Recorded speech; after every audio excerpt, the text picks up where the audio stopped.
The events in this video are fictional, as are the characters portrayed within. Any similarities to anyone living or dead are merely coincidental and being created at random by XCOM's name generator. Seriously.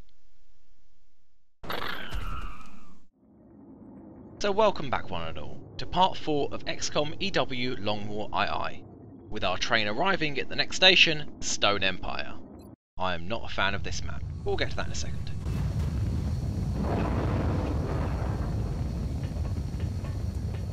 This is Big Sky. Strike team has reached the AO. I feel these intros are a little bit long, so let's speed things up. We got Wilson with his 2 rockets as the Rocketeer, Washington as infantry, Reed as assault, and Aniston, Bale and Cage as our rookies, with an assortment of grenades, a battle scanner and a medkit. And in terms of contacts, what can we expect? In Abductions we've had sectoids, drones and sectoid leaders, but we can't count out the possibility of drone leaders. And as for numbers, before recording I always play a couple of missions in an offline campaign just to warm up, and I was also given a heavy abduction mission just like this one. And in that map I had 14 ETs, so that's what I'm going to expect here. So as I scour the map for meld, let's talk a little about this map, and why playing here always makes me feel so uneasy, aside from feeling like I'm about to go to work. This is a medium-sized map with no obtainable high ground for our troops, without any kind of G mods or tech. To make things worse, cover is extremely limited. On the left hand side of the map we've got the left platform and the train acting as heavy cover. Side note, there's our first meld. And on the right hand side of the map we've got the trench where the train tracks run along, nearly entirely devoid of cover, as well as the right hand platform. That also offers little in the form of cover. You'll also notice this map is very much rectangular and tunnel shaped. This is going to make it extremely difficult to get any kind of flank. So to that end, I'll make it my goal to take both platforms. Some of you might remember from our first mission, splitting your troops into teams can be very dangerous. It might offer a wider variety of flanks, but the risk that if something goes wrong, backup might be too far away to help. So we've got a plan laid out, it's time to get our troops to the number 7 train. Bale's up first, acts as our scout. I'm all over it. And no disgruntled commuters have been spotted just yet. With no contacts revealed, Washington's free to move up and settle himself in position to use his light 'em up ability. Next up's Reed, shotgun in hand, followed by Aniston and Cage. Copy that. On my way. And lastly dashing Wilson with his rockets, because who knows if I'm going to have to derail this train. Got it. And with the sound of sectoids in the air, it's time to get ready for contact. This trench would have actually been pretty good for Einstein as a sniper, but there's no way I could have known what map it would be. That's just the way it is with abductions. I really don't want to push out any further than this, so Bale gets ready with his wireless webcam. Scanner's up and running. And look who we find, 4 angry sectoid commuters, poking and laughing at the corpse of a regular old human commuter. He was sort of like, I don't want to go to work. Then he was sort of like, aliens, don't kill me! Stupid humans. And in South Africa we don't tolerate that kind of abuse from aliens on trains, so I think it's time for some Team XCOM justice. I want to get closer before I engage, as Wilson with his rockets isn't going to have a shot from there, so our rookie Aniston moves up to scout the right hand side of the train. Yes, Commander.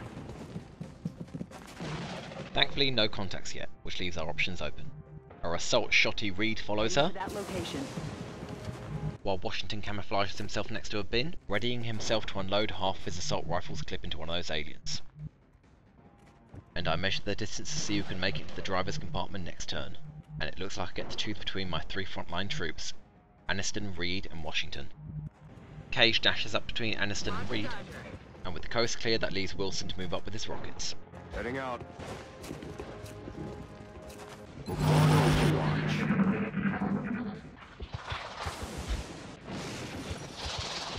While under the cover of thunder, we can just about hear these angry little sectoids smashing up the train. We'll see what Wilson thinks of that.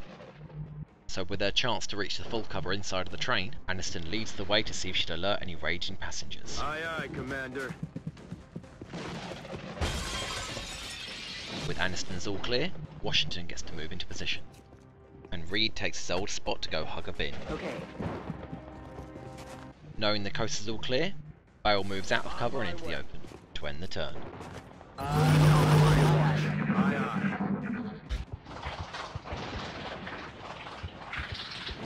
And with the alien turn's end, our webcam's lost its power. There's no more perving on the alien menace on YouTube, but it's no big deal because we know where they are and they haven't moved. So Wilson swings round to get a better shot. Meanwhile Cage puts into effect the plan that I devised from the start. All or nothing, take both platforms. And like always with no aliens active, it's okay to run Cage out into the open. That's affirmative. And the same rules apply as I dash Bale out to join him. and with Bale having dashed out into the open with no moves left, it's imperative that I do not alert the aliens this turn. So Reed dashes up behind Wilson, and we leave things there for this turn.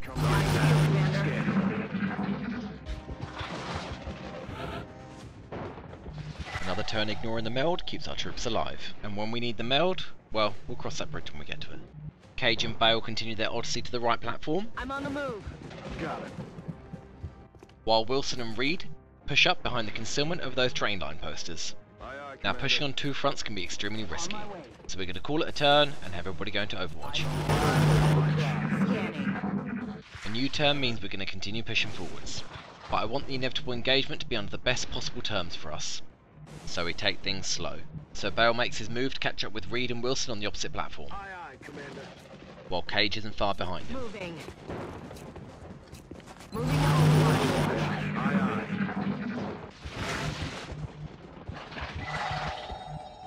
Cage inches forwards, Heading to that location. and Wilson and Reed do the same. Will do. And you might have noticed Wilson can fire his rocket even after moving. The catch is the range is halved, and the aim penalty is just as severe, even with the reduced range. A slight position adjustment for Cage, That's affirmative. and this is about as good as we're going to get it. And knowing the position of those angry little sectoids, and taking into account their line of sight and range, I know exactly where to put Wilson to trigger the engagement under the best possible terms. So here we go. Enemy spotted. Oh shit, it's the transport police. We haven't got any tickets. And so they scatter. Now unfortunately in their initial move they moved back instead of forwards, and with Wilson's reduced rocket range, after having moved, he hasn't got a shot. Now seems a good a time as any to point out, Mission 1 Broken Prey was running Long War version Beta 5, whereas all the other subsequent missions, including this one, is running Beta 6, which has a known bug which deters sectoids from mine merging.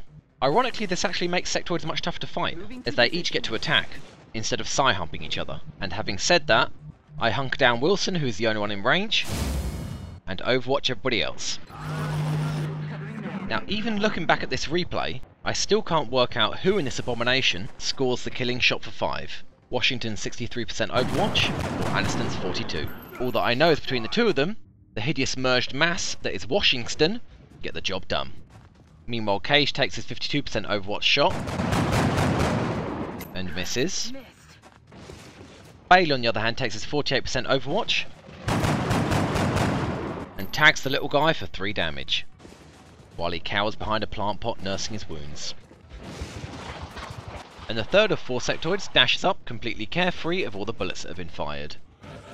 And that's a telltale noise of the meld canister popping. Now we're in a commanding position. Only 4 sectoids triggered, one's dead, another's clinging on for dear life with 1 health, the third's gleefully charged forward in half cover, and the last is way back, out of range of most of my troops, behind full cover and probably in Overwatch. And much like the last mission, I feel completely safe to fire wildly from full cover to half cover. So let's start by putting that low health sectoid out of his misery. Cage is up first for 42%,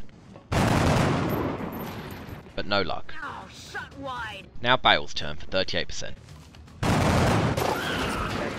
And just like that he sends that little sectoid skipping into the light at the end of the train tunnel for a completely over the top 4 damage. Clearly Bale's the kind of soldier that likes to finish what he starts. Now it's time to put Washington's light 'em up skill to good use. And with 2 53% shots, all Washington manages to do is 3 damage. So much for the reliability of infantry. But with that poor little sectoid cowering behind half cover in the train like a hobo, Aniston demands to see his ticket for 32%. Bye-bye. And for another 3 damage. Mercilessly precise. Aniston missed her calling. And with only a single bad shot on the last poor guy, we hunker Wilson down and let the alien make his move. I'm on it.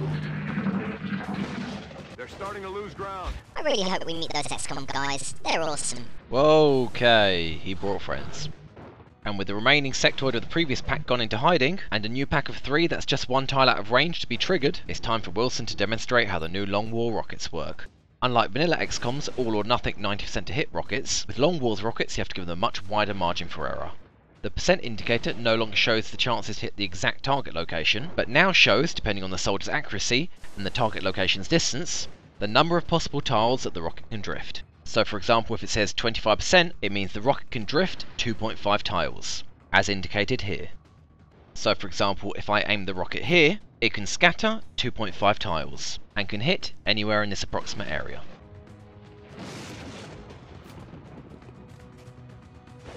And Wilson brings it home. 1 shot, 3 kills, what every Rocketeer aspires to be. And even though he shot through 2 windows, the rocket drifted just over a single tile off course, and he ventilated half a train carriage in the process, he still brought home the sectoid bacon, hitting damn near dead on, even if the targets were out of range. Makes no difference to Wilson. Well, we can't top that this turn, might as well call it and go into Overwatch. And just as I thought, he couldn't help himself. And just like last time, Cage whiffs his 52% Overwatch, and Washington and Aniston follow suit, with his 63 and her 42. But thankfully, yet again, the Dark Knight takes his Overwatch far more seriously, with his 48% for 5 damage. And with all our active contacts dead, it's time to take a turn out to reload. Reloaded. Ready to rock. I'm on it. Covering now. Sounds like more sectoids. So with half the number of probable contacts dead, and no injuries, besides his train carriage, that's going to require a fair few repair drones, we're doing good. So it's time to move up again. Our assault Reed, who slept through the first half of the mission, leads the way. And being able to run and gun makes him a great scout. Because even if he triggers any hostiles, he'll still be able to dash, running and gunning, shooting or going into Overwatch afterwards. Meanwhile, inside the train, Aniston takes the lead, On the move. and Washington backs her up. Meanwhile, the same story goes for the right-hand platform. Cage moves up to the outside cover, reducing the risk of triggering any contacts. Meanwhile, Bale carelessly dashes to the inside cover, Yes, sir. thankfully not triggering any traps. Sign my autograph book.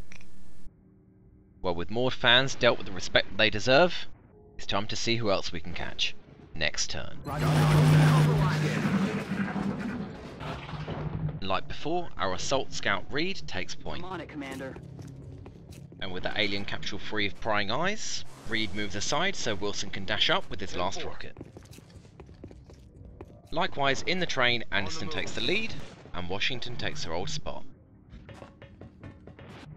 Lastly, Cage peeks his head around the corner, and we leave things there. Moving to Overwatch. I've got my eyes on. A new turn and Aniston moves up again, and like before, knowing it's secure, Washington takes her old spot. Now with the meld being long gone, we're free to take our sweet Heading time. to that location. So we call it another turn, and see if the aliens make any moves. Aye, aye. And like before, the right platform moves up, Cage leading the way, Heading to that location. and Bale not far behind. I've moved up my troops about as far as I can inside the train, because someone blew up all the cover, so my only option to advance, Reed, Wilson, Aniston and Washington, is on the left platform. So Reed leads the way. Moving to position. And oh god, the repair drones have turned up, and they don't seem too pleased with Wilson's handiwork.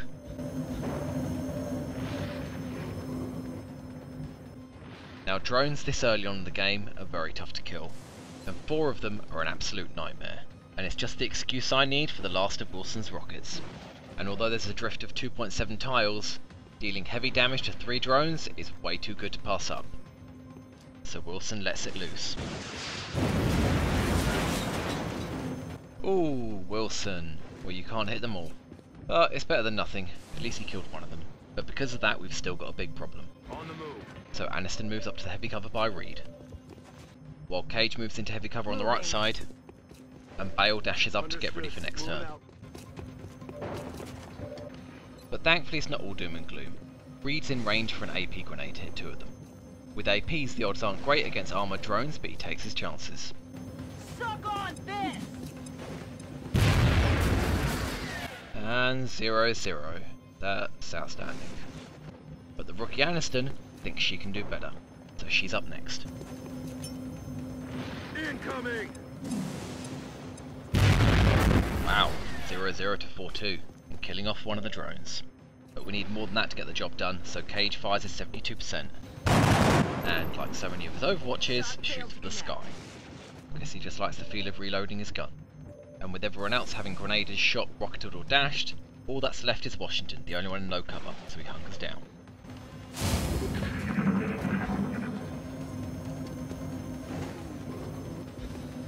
And that's one dash. Oh, this isn't a good time. And a leader to boot.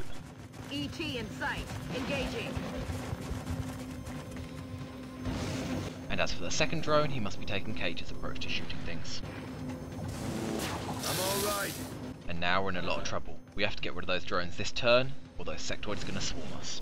And with Wilson's first action being a shot and not ending his turn, we'll see what he can do with 65%. And the answer to that is not a lot.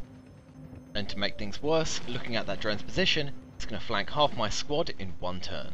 But thanks to Wilson's light him up ability, we have 6 shots that can hit it.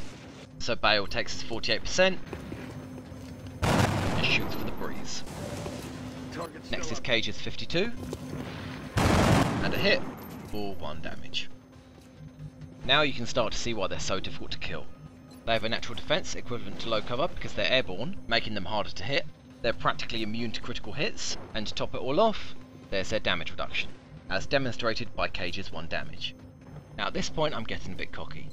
I have far too much faith that we're going to kill that front drone this turn, and so even though Washington's in low cover, give him another 65% try. Another 65% miss, Washington. You've got the best aim out of the whole group. What the fuck's the matter with you?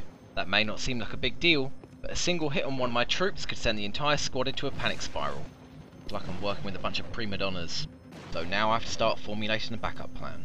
So Reed gets in close. I'm on it, Commander. 78% isn't good enough, as I don't trust the accuracy or the damage to finish that drone off. And remember, shotguns thrive on critical hits, and he's got a 0% chance. With Aniston being our first likely flank victim, she swings round for a safe position. Okay. So what's the plan? My idea is that with Aniston, Wilson and Reed in Overwatch, and Reed being in close range, it's going to be enough from discourage the drones from moving and getting a flank on any of my troops. Got it. Let's see how things turn out.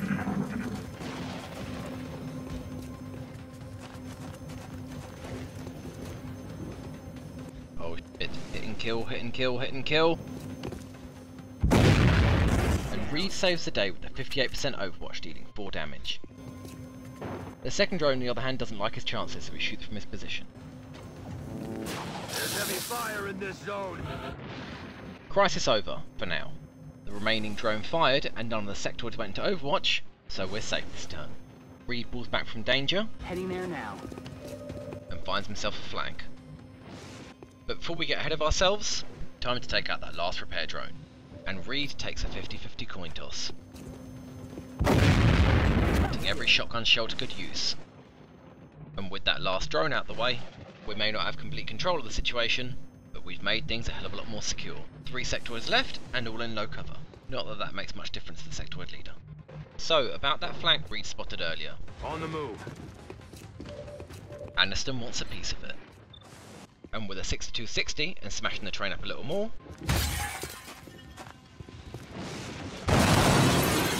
she bags the kill with a critical hit for 6. Now with what's probably the last 2 enemies on the map, and with all our team having access to lots of full cover, and the enemy only being limited to half cover, it's time to get into better positions and start firing wildly again. Washington dashes up to full cover to take shots next turn. Wilson and Bale do the same. Move, move, move. Running. And Cage aims to keep them both in place by going into Overwatch. Moving to Overwatch. A swing and a miss. And likewise. My turn. Washington, you're up. 83%. Go. And you miss a flank. Awesome. And with a misclick, go for the one in low cover. Yeah, you managed to tag that one for 2 damage with the 53% shot. Too bad you missed the first shot and went for the wrong alien on the second. But screw it, no big loss. This is just train sweeping duty now. Cage, finish the job with 42%, go. X-ray. Nicely done, 4 damage. Reed, end this, 46%, go. Oh, you just couldn't make that 3 shells, 3 kills, could you? Roger that. No matter. Aniston, 62%, go. And with a 60% critical chance, scoring a massive 9 damage crit. Perfect. I should probably mention that in Beta 6 critical hits can roll for more damage with all weapons on both sides. Like flanking with a pistol frequently one-shotting sectoids. But like I said, it works on both sides, so all's fair. So, the highlight.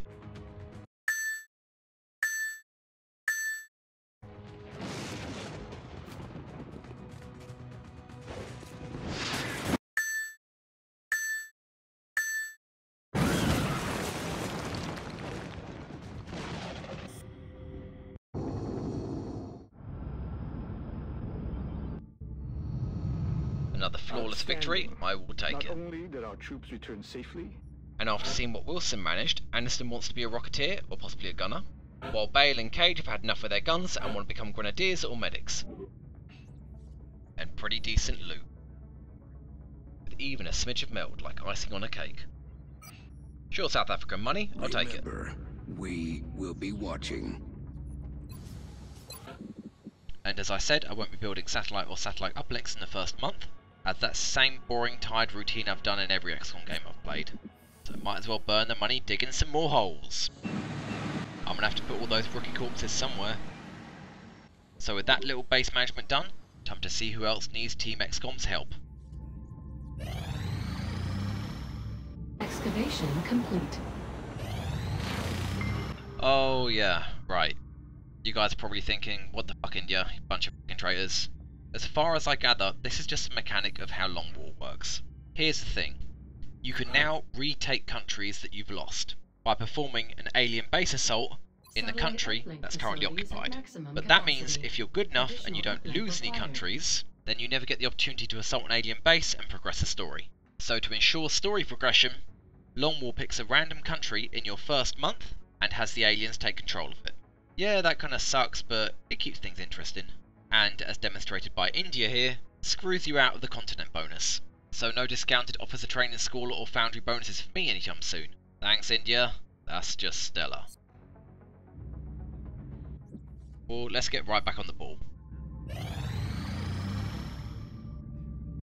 Yes, my shivs are done!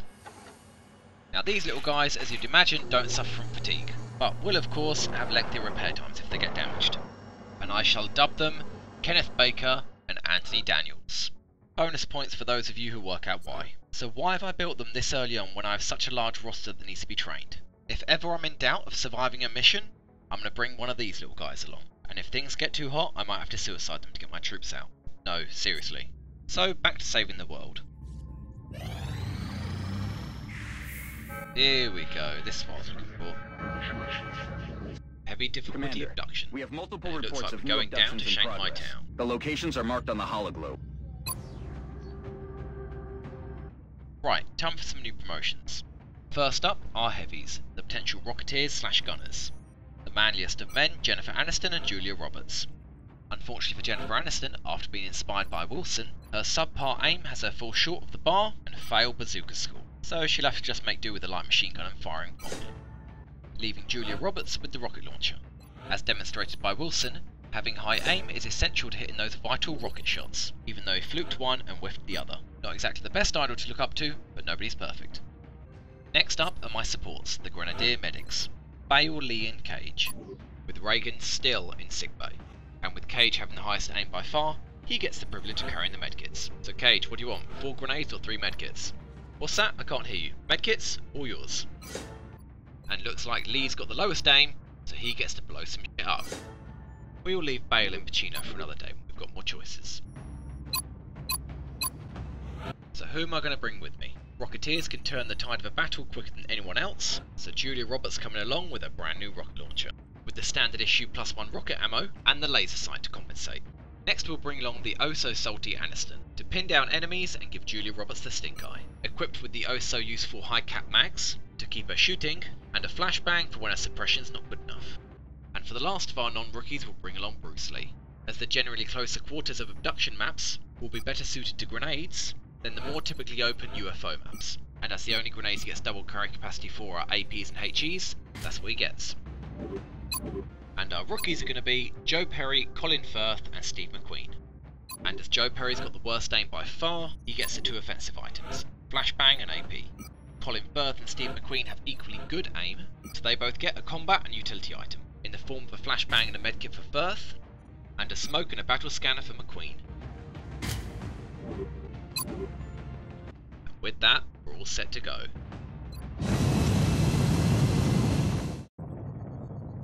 We should get down there and secure the area as quickly as we can. For our next mission, the halitosis inflicted, rotting breath.